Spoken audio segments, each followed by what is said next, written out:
Hello guys, it's me again, Eddie Bones 13. I'm going to do another short knife review for you today.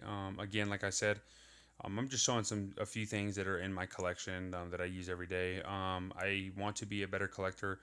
The problem is the funds. I don't have the money to collect higher end knives. I do have some stuff that I'll show later on some other videos, some zero tolerance, Todd Rexford, the 0808, the 0801. The 0808 actually I had anodized by Thai Survival. Esteban over there is awesome. Got to give a shout out to him. I will be doing some reviews on that knife as well. But for now, I just want to show you this cheap knife I got. $28. Camillus, however people want to pronounce it. I call it Camillus. They've been around for years. I actually found this knife at Walmart for a little over 20 bucks. I really love this knife, guys. I got to tell you, look at this knife.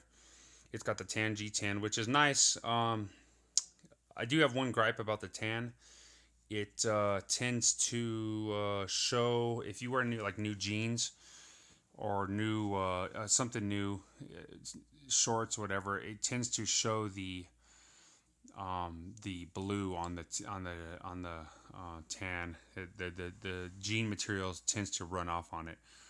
But besides that, I love this knife. Look at the pivot. It's actually, let's see if I can get this. It's actually see-through. Um, you can see right through it, which is nice. It's just got, that's something you see on other knives that are a little more expensive. I know it's probably not hard. I'm not sure how they would do that or the aesthetics of how a knife is made too well yet. I do know that this would be something that you'd see on higher end knives, though. That's really nice. It's got the see-through pivot, which is really nice. And I got to tell you, this blade is actually really nice. The action is really smooth. It's not assisted at all, but see me flick that right open. This knife has been used quite a bit since you can see some of the scratches on it.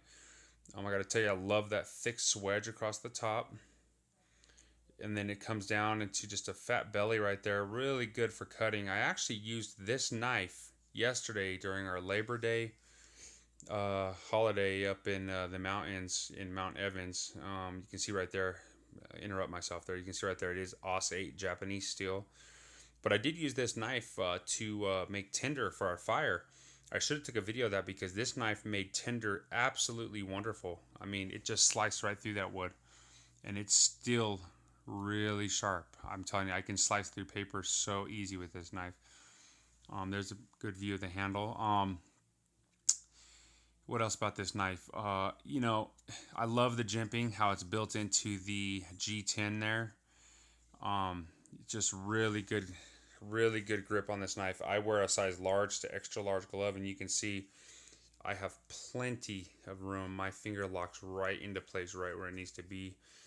And then they did put some slight jimping up on the knife, which is nice. It's not too aggressive, but just enough with a small finger troil here. I would call that a finger troil. I don't know if anyone else would, but I can rest my finger up in there, and I did to use this to get some tinder. And I did some fine slicing with this, and it did wonderful. So guys, there it is. That's the Camillus. And this is called the Hustle, if anyone is wondering. Um, it is a wonderful knife. I mean, for the price, you cannot beat this knife. It is absolutely phenomenal. A few specs on this knife would be that the blade length is 3.25 inches. I believe it's a little longer if you were to measure it from back here, obviously from the pivot, but the cutting area is about 3.25 inches. What else about this knife? G10 handle, obviously I already said that. Tan. Um, let's see. It does have AUS 8 Japanese steel, is what they call it. It also says that it is titanium, and I believe that's a titanium coating or something they put over the blade, which is really nice. It works out well. It does have dual thumb studs, and this hole here, almost like a Spidey hole, but just different shape. You can open it by that hole. Very smooth action. You can see. Let's see if I can get this. See, it just kind of falls on itself, and then for a $20 knife, I mean, it's got really good detent, really smooth opening, and like I said, you can flick that sucker out really with authority. You don't even have to do a flick of the wrist. It's just really nice. and the there's hardly no blade play on this. I wish I could show you, but I am using one hand to hold my phone camera right now. I'm doing this with a phone. Here's a little close up of that blade, if we can get that in there without the light shining too bright on it. Just a gorgeous knife, guys. I gotta tell you, I love this knife. For the price, this is my carry knife. The reason why is my Spyderco Domino, which I will do a review on because I love that knife, is currently at Spyderco. I am here in Colorado, so it's cool. I can just drive right over to Spyderco factory. They're taking care of my knife for me. Any more specs on this knife? Liner lock.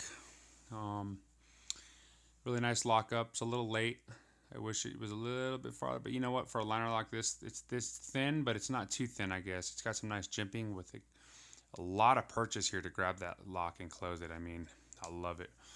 Centering on this knife is almost dead on. I mean, for a $20 knife, you can't get any better. I mean, it's pretty much right on. It might be slightly to the left, just a touch, but I mean, I can't really tell. It's just right on there. Really nice pocket clip. It's not the deepest carry, but I don't care. As one of my favorite guys on YouTube right now, Jim Skelton, would say, you know, people are going to know it's a knife regardless, so it doesn't need to be deep carry. Although I like deep carry because of the fact that it sits deeper in my pocket, but this one, you know, gives you a good grip to pull this knife out. Got the nice knife design on the handle. So yeah, I believe that's pretty much everything on this. The overall length is 8 inches on the whole knife. And you're looking at a 4.75 inch handle. So nice lanyard hole. It is built in to the knife with almost like a spacer there. Look at that. It's kind of just built in there. It's really nice. I really like this knife. Nice open design.